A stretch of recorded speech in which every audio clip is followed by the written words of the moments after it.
super blessed with your mom and your parent and, having that musicality and learning that. And then I know you mentioned before when I read that you were a teacher. Yes. So interestingly, I thought I was going to these Spanish-speaking countries just to not have to shovel snow and just go somewhere tropical and exotic and fun. And in the end, I recognized that I developed such a deep, deep passion to a world language of what is communication. What does it feel like to be able to move in the world of travel, adventures, going to waterfalls, going to zip line in the rainforest, learning and connecting with people? Well, thanks for joining me, DTO. Yes, thanks for having me. I feel so blessed and honored to have you here. And yes. And it's really interesting, perfect timing how you reached out. And then I was looking at your schedule and calendar. I'm like, yeah, he's in town. I'm like, right on. Totally. So yeah, I love how you're involved in the yoga community and how you provide inspiration, healing, hope, community, and togetherness. And you have such a beautiful background as well. And I'm really curious what's your inspiration to bring your musicality and your rich background, even as a teacher, into your music and sharing that in the yoga community. And before we really get into that and open up that, I'd love to just, for everyone to sort of get to know the synopsis of you. Like, you grew up in Iowa. My grandmother grew up in Iowa. A bunch of farmers. I was like, oh wow, kindred spirit right here. So right. Yeah. So you grew up in Iowa? I did. Yeah. Once upon a time, the cornfields of Iowa. Yeah. And it was a lovely experience growing up in a household where my mom plays piano. So I heard music. Very beginnings, if you think of it, like we actually developed a sense of hearing when we were still in the womb. Like, right. Yeah, so it's pretty cool that you can have that opportunity as a baby to just be like, ooh, sound waves. Check, check. What's this? What's going on? And to have music being played as a child, as a baby, really set me up for success. I couldn't have designed my life any better because she also a vocal coach, musical theater. And I actually had her in college. He taught a music appreciation class. So music for me has been a very common thread. For growing up in Iowa was great as well. Worked in the cornfields, had my big wheels, had my ramps, had a paper route with a bicycle, that Generation X of, have this whole other era of playing in the park, going home when the streetlights came on, and just having community and friends and knowing your neighbors, where things have shifted a little bit, where not everyone knows who their neighbor is. And now it's really a part of me. And you mentioned yoga and how my path got into just building community and connections, not only with yourself, the internal journey, but also, once you start shining that light within, then you start to magnify people that are on that similar pathway, or there's some common frequency that starts to take place. But growing up in Iowa was amazing. Right along the Mississippi River, like right where Illinois, Iowa is. Oh, okay. I always say I was so much an Iowa boy that I dated a farm girl in Illinois across the bridge. And I waited tables at a Golden Corral, kind of background. And it was lovely. My dad was a local school teacher. He taught U.S. government, and he was a local politician. And I got to go to D.C. when I was in high school and got to travel. And so it was really great because music for me, when I started at 5 years old to become classically trained, gave me the discipline to do my scales, to practice. And also I feel for us in these experiences of life, we have these goals or we have these visions or we have these dreams. We're not always understanding, what does it take? Like, what are the efforts that equal the outcome? Little did I know, of course, that my mom was training me to have this successful music career that has led to this extraordinary life. And so, that's my Iowa roots right there. Yeah. So then where'd you go from Iowa then, or where'd you go to school? And went to the University of Iowa. And after a while, I just started to recognize there is a bigger world out there. And it started when I was 15. I was playing in the marching band at our small little school, Muscatine, Iowa. And we had this sister city school program, which were these programs made after World War II, where they really wanted to have peaceful relationships between nations. And we had this town outside of Tokyo called Ichikawa-daima, Japan. So at a 15-year-old, 1989, way before the internet and knowing what Japan was all about, I got to get on an airplane, go to this other country in the world, and it just completely blew my mind. It like expanded my consciousness in ways that as I look back on the story of my life, I'm like, wow, that was incredible, because different culture, customs, food, music, like just the whole experience of being like, wow, this is awesome. And so that planted the seed for me, therefore, when I was at the University of Iowa, to want to study abroad. And so that's what I chose to do. I got to travel and study in Venezuela. I studied Spanish because I just started to meet more friends that were Latinos and speaking Spanish. And it was great. And then I went to Costa Rica in 1997, which is part of like the full circle part of my, running this wellness and retreat center called Embodied Costa Rica. But the seeds were planted when I was actually a student. And I lived with a Costa Rican family. And, the pace of life, I think that's a big element where we have these Western brains. We're like, go, go, go. I got to do this, keep up with the Joneses. And, we even use violent words like, I'm killing it, I'm crushing it. It's like, what about like you're calling it in, you're manifesting it, you're attracting, like-minded souls. And so that's what yoga brought for me, was that opportunity to be in that space and not necessarily feel like I needed to be so aggressive with how I was running my life. And then now living in Costa Rica, the national animal of Costa Rica is a sloth. It's so like cool. So chill and like tranquilo, as they say there. And so it feels good because I inherently, just being from this part of the world, I'm always like, oh, I got to do this. And to be a successful human being, and this is how we define success, monetary success or energetic success. Like, do I feel whole and complete my journey? So for me, getting a passport and traveling was one of the biggest gifts that ever happened in my life. Midwest is best, but you got to get out. Right. Yeah. Yeah. Yeah. So super blessed with your mom and your parent and, having that musicality and learning that. And then I know you mentioned before, and I read that you were a teacher. Yes. So interestingly, I thought I was going to these Spanish-speaking countries just to not have to shovel snow. Yeah. And just go somewhere tropical and exotic and fun. Yeah. And in the end, I recognized that I developed such a deep, deep passion to a world language of what is communication? What does it feel like to be able to move in the world of travel, adventures, going to waterfalls, going to zip line in the rainforest, learning and connecting with people? And I feel like this common thread is how we connect in language, obviously, as these human organisms. A little side note, DTO means Dave the Organism. A little side note, DTO means Dave the Organism. Right on. I hadn't even got there yet. It's a whole Burning Man story. Yeah. Wow. This one time at Burning Man. Yeah, I had one of these moments when, after I became a school teacher, and I actually, interestingly, just today, I got to meet with one of my former students, and she was saying that one of her highlights of, her high school experience was having me as a Spanish teacher. Awesome. I taught a Latin dance class. Oh, fun. So that's why I became passionate about teaching, is because I really felt it upgraded who I was as a person, and it gave me other dimensions and textures and flavors of this reality and human form. And it was awesome because she was like, oh my gosh, one of my favorite classes. You're such a great teacher. And we know teachers are overworked and underpaid, and a lot of popular, important teachers that are doing hard work, at some point, it's like, okay, I have the skill sets. Why am I stressed? And when you're stressed in life, we're not here to suffer, as Buddha says. Right. So I ended up going into a corporate situation, and I was the chief operating officer at a tech company for 6 years and got a lot of skills doing that. And then, once a teacher, always a teacher. Both my parents are teachers, and my sister-in-law is even a music teacher in Nashville. So all these threads are like weaving together. And for me, once I got into that role, I recognized taking students to Costa Rica was more empowering than a whole semester of just talking about learning Spanish, but actually getting on a plane, just like I went to Japan. Yeah. It's like, I wanted that for other people, because that's that visceral, feet on the ground, trial by fire, jump in, just go for it.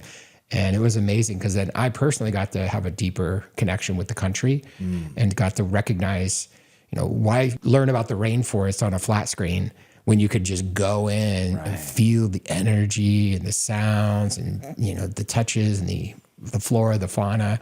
And that's where, for me, I recognized, I get to have a journey in this life where I want to travel and I want to bring other people into that. And I want to show and teach other people what's possible when it comes to following your heart, where they say, follow your bliss, right? Yeah.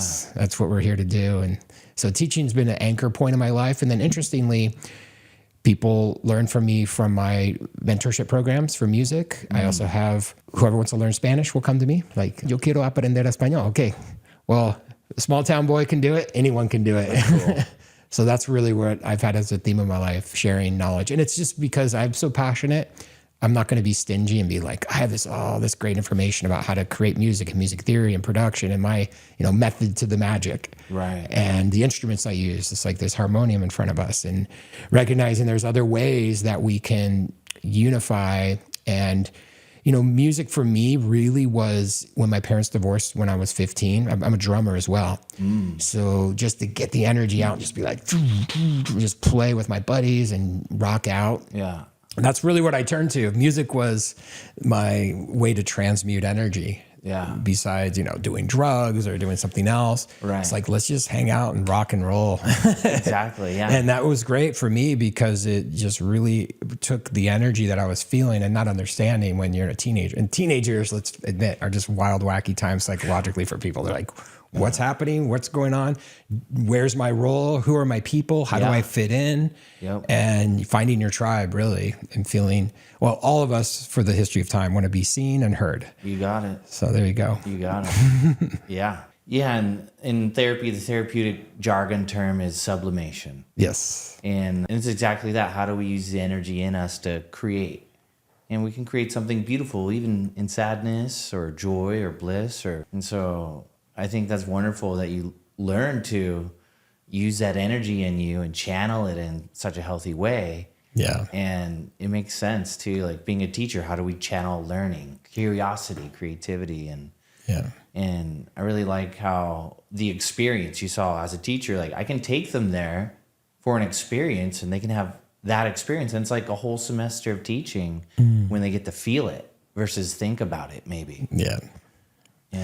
I'd say the best thing that ever happened is I had plenty of students that had graduated high school, and anyone listening knows that high school is high school.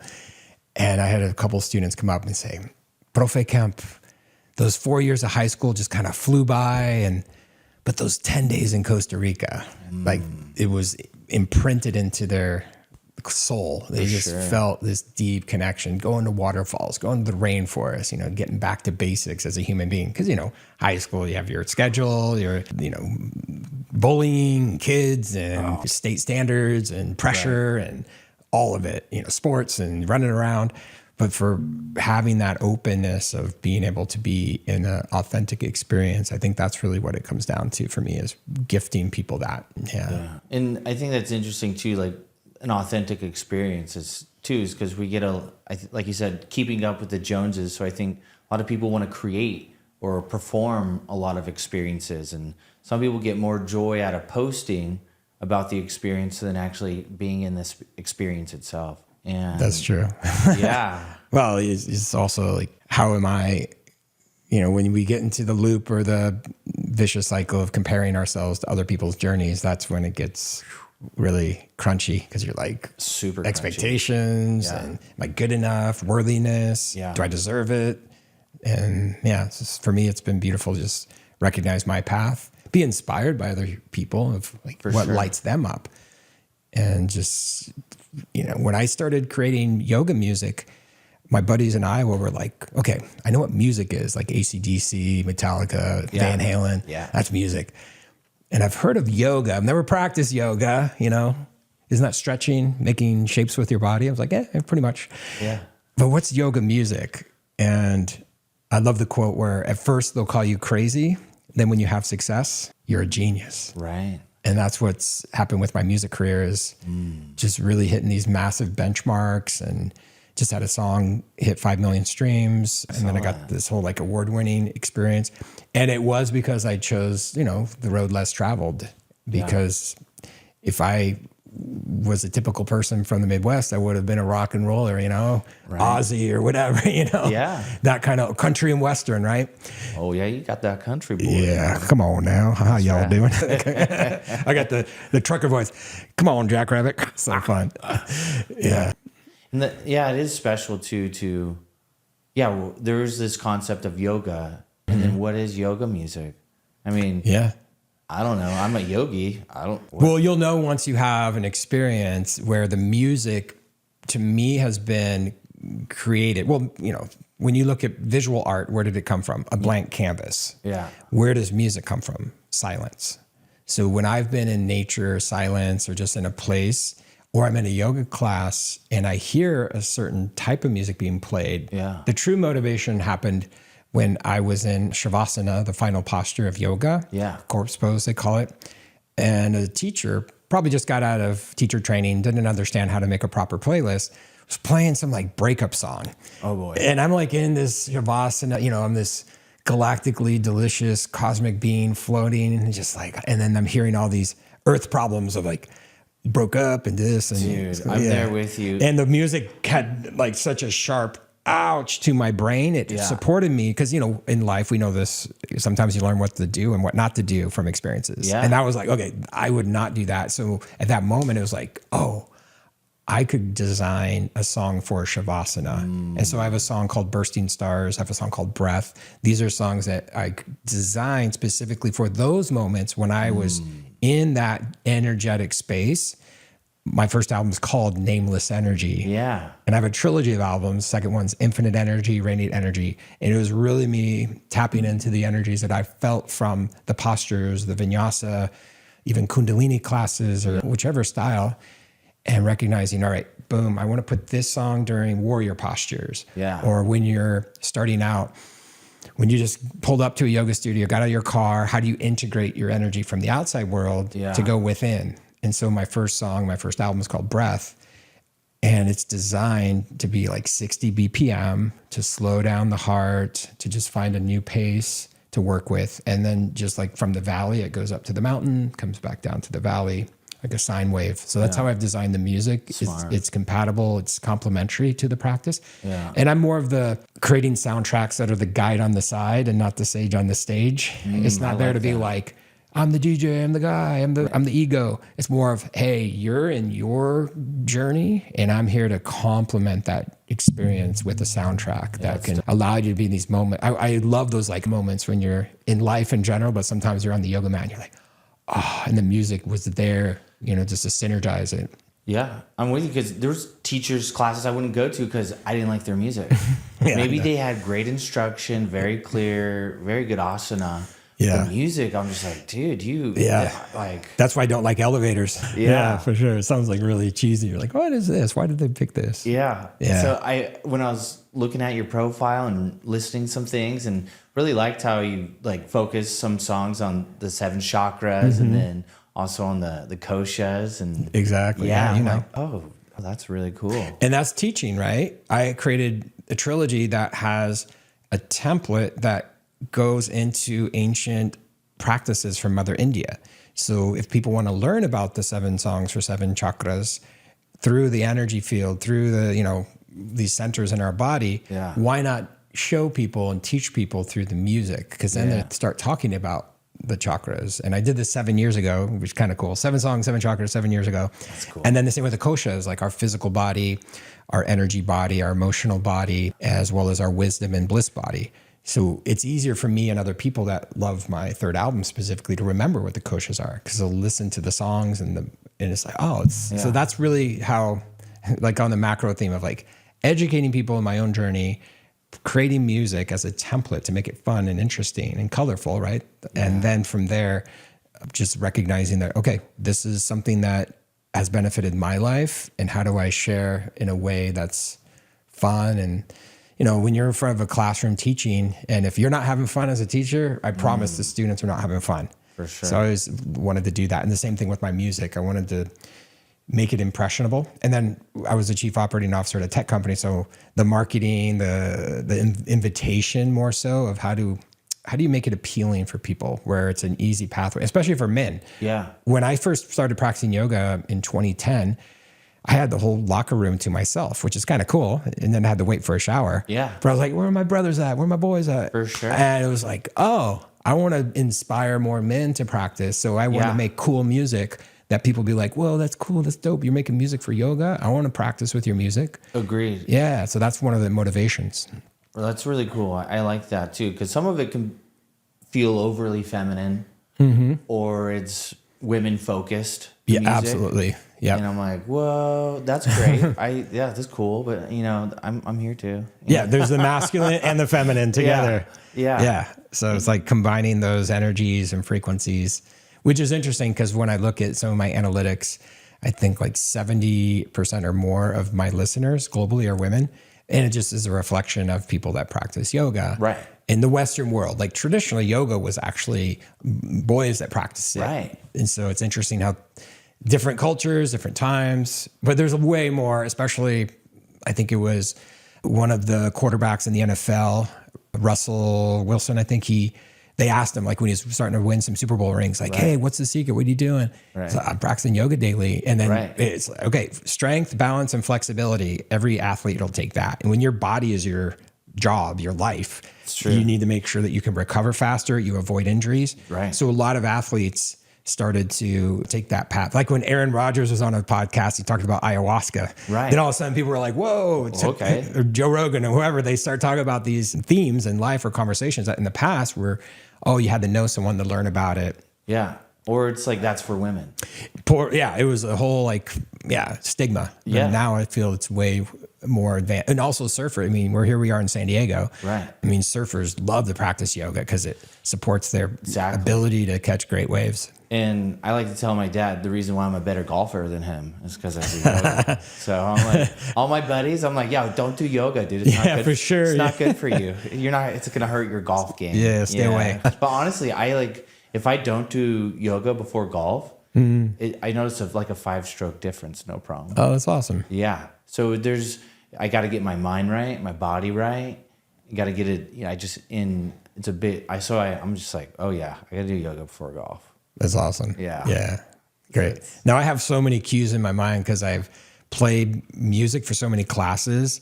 So, certain people when they cue you in yoga will be more metaphysical, like, this is where all your energy is stored in your hips and release it. Or it's like, make sure that your back pelvis is grounded to the floor. Yeah. That will actually release your spine. And so there's all these technicalities and, part of our biology.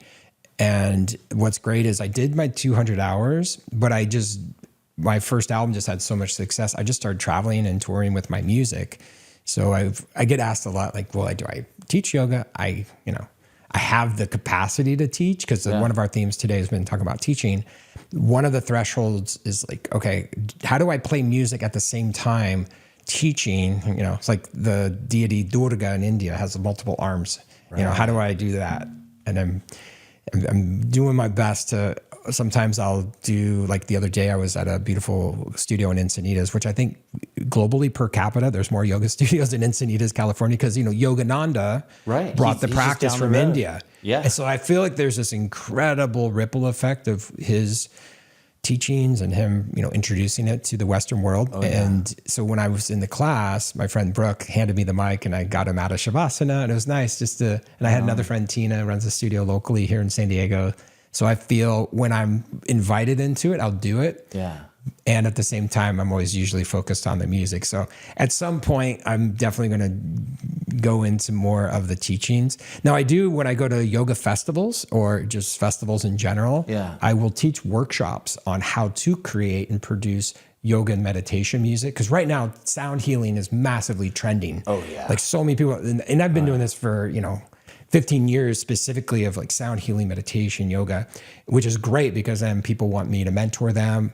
I have a professional recording studio in Costa Rica, so people will fly in and work with me. Yeah. And, every time where they say, like, always follow back on your teaching degree. So I'm glad I got my master's in educational technology because then I can teach online. I can be anywhere. We have fiber optics internet in Costa Rica at our retreat center. So there's this whole other paradigm, I believe, is happening with people's abilities to have more choices than ever. Yeah, I agree because I love those sound bowls. The restorative classes. It's super okay. How can I get into my body, feel safe in my body? And that's when I think of yoga music, I think music that helps me feel safe, or music that helps me go in. Totally. And so sometimes I like words when they're positive affirmations, but for the most part, just me personally, I love music when there isn't words. Yeah. Because I have a lot of instrumentals, or I have mantras. So if someone's saying the Gayatri mantra, it really, Om Bhur Bhuva Svaha Tat Savitur Vareni. And I do that along with music, but it's like this little whisper in the back. And it really allows, or Om Shanti Om. Yeah. So it's like bringing those ancient Sanskrit, which is one of the most ancient languages on the planet, putting that into the music. And if our English-speaking brains don't understand it, it's complementary. It's almost like it's still instrumental. Totally agree. Yeah. Because when I don't know what they're saying, I'm like, oh, I know a few words. Then I zone out, and it's actually then sort of like a lullaby or a story going on in the background. Yeah. And so I really enjoy hearing the mantras and because I only know a few of them, a handful of them. Yeah. Well, mantra actually is translated in English to mean spell. So it's like you're getting a magical spell to get you into a safe space or zone where you feel held and warm and connected to your heart space. And so music gets you to that. And for example, last night when I played music, the teacher and I just kept on looking at each other, and we were attempting to get people out of Shavasana, and they're just there enjoying. And we were like, all right, we did it. It's like double thumbs up. Like, okay, the magic is working. So it's great when music can bring that response to the body. And of course, our nervous systems and our mental health. Right. These are topics that are important to talk about. And now I feel overall in the health and wellness industry and the world that we are in, I'm getting reached out to by Marriott hotels and Las Vegas chains that want to bring a health and wellness component to their corporate events. Yeah. It used to be, oh, good for you. It's a bonus. Oh, cool that you can do yoga before you golf. But now it's like, I don't want to do it. Or good for someone else. Like this, I need this. And so that's the shift in consciousness. And here we are talking about it now. And I see the wave. As I said, like I'm very intuitive about what I've created with my music career. Now the next level is more corporate events and companies that are reaching out to me. Right. They're wanting to jump that where, certain cultural phenomenons take time and certain things are like quantum leaps or timelines shift so fast where because of the mental health crisis in the world, people are like, I need this now. I need to learn how to meditate. I need, however, my mind, my heart, my stress, my nervous system, my anxiety, past trauma, drama, all of it. You're like, how do I choose peace? I agree. Yeah. And especially as a therapist, it's like, yoga is my therapy. Yeah. People go, well, what do you do for your coping skills? I'm like, well, honestly, I do yoga every day before I talk to people about all their issues. Yeah. Because then you get like, because I have to center and ground myself, and then actually take joy in being able to sit with other people suffering, and that they trust me with it, that they feel safe with me, and so, if corporations get on board with this, they'll see productivity increase. They'll see less mental health days or people calling out sick. Yeah, and team synergy too. Like people actually start working together. They release old stories like, oh, this and so did this. It's like, hey, how do you actually connect and have team building? Right. And yoga is one of those experiences that people really start to enjoy more. And in general, just talking about your own kindness to yourself within, right? It's always an inside job. It is, man. Yeah, it is an inside job. Yeah. Thanks for coming in today. I know how we're doing on time. We got a couple minutes. Would you like to share something that on the harmonium or So this is a harmonium. It comes from India. Yeah. This instrument, usually if anyone knows piano, normally you're playing lots of notes at a time or lots of chord progressions. What's lovely about this instrument, very similar to an accordion, you basically don't need electricity and you pump it. So the air goes into the keys. And normally you play 2 keys at a time. Okay. And I play this at our retreat center in Costa Rica. We do sound healings, and I take it everywhere I go because it really adds this other layer. And it's a unique instrument. And when people see it, it's like, wow, this is cool. So the first technique really is, we have middle C. So you'd hit C, and I'll play the C and G together so you can get an idea.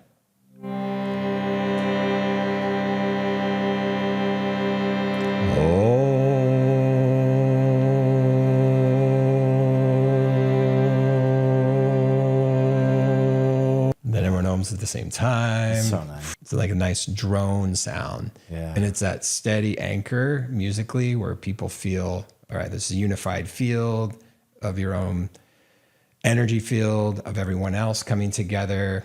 And, you know, a lot of times we're not in alignment with the present moment. For sure. And to get present, I feel music and oming or just hearing it together in a collective space, or if you're meditating by yourself, this instrument really brings that because it has those codes or frequencies from, you know, Mother India from a long time ago, just like the sitar does or the tabla. There's all these instruments. So that's one of the sound designs that I've put into the style of music because I was classically trained on piano and I have drums and acoustic instruments, or I like to say, don't panic, it's organic. I'll then layer in these instruments either from Latin America, from India, other countries. And then the third X factor is electronic music. So because I'm so technically driven, and you know, you and I are in that last generation of life without tech, and now we have tech everywhere. So I've merged both worlds, and that's really the sound design that I create that really has a unique flavor to it. But I'd love to play this live over top of when I create those productions. That's cool. So you'll play that live, and then you can have like your beat you produce. Yeah, I have my beats, I have everything else going in the background. Sometimes, like on this tour, it's been amazing. I've had a violinist join me, guitarists, singers. Yeah. And yeah, I mean, it's very unique of what I am offering. So when people see what I do and they get the energy of it, they're like, I want that. Also, remember, ecstatic dance and yoga, these are sober activities and exercises. So if you go play in the club and everyone's wasted and drunk, you don't know where they're at in their consciousness, their mindset, and their wherever they're at. And, you know, some people like heckle and jive moments if they're in that space. So I love this experience where we say our baseline energy is just being present and who we are. So that's what I love about the music I create and I get to share when I'm on the road or when people come to Embodied Costa Rica is we're all here together. Let's circle up just like ancient times, tribes and indigenous peoples forever and ever have always circled up. And that's what I love about a lot of these experiences. Some people, we circle up and do cacao. We build into an ecstatic dance. We do sound healing. Yeah. And it's really lovely to just be a part of this lifestyle, right? When we look back on certain eras of time and space, there was fashion, culture, you know, world events. And here we are in this time and space, and more people are calling this into their lives. More people want to, as the kids call it, IRL, in real life. They want to be together. They want to hug each other and connect. And so that's the part of my role I feel in the world is building community through raising the vibrations of the planet with sounds. Right on. Well, thanks for what you're doing, DTO. Yeah, my pleasure. Absolutely. Yeah. Great talking to you today. Yeah, thanks for your sharing and your time. And I know you've been on the road and doing a lot and sharing your energy with others. And just so thankful for you. And thank you for your blessings you share with others. And it's inspiring too. And it's wonderful. And yeah, the harmonium is, I think it's a super special instrument. Yeah. Because there is something about oming to it and just like doing some chants to it. And there's no place like Om. No place like home. It's the truth of it. Yeah. Right.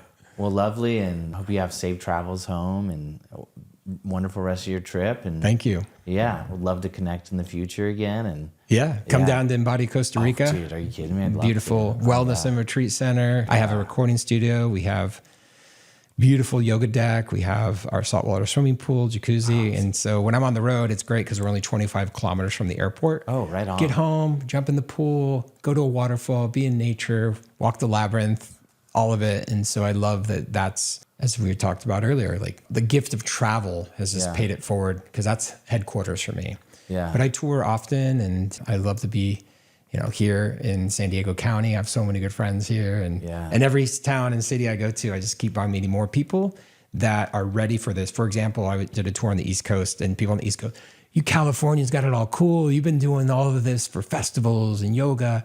Like bring some of that out there. So I had 2 tours in New England states and I did 2 in Florida. Okay. And then I'm doing Australia, New Zealand, and Europe next year because that's where people want me to be. So right on. I'm a man of the people. That's right. That's right. Yeah. Awesome. Well, thanks for having me today. Appreciate your energy and your presence to allow me to share my story. Oh, my pleasure.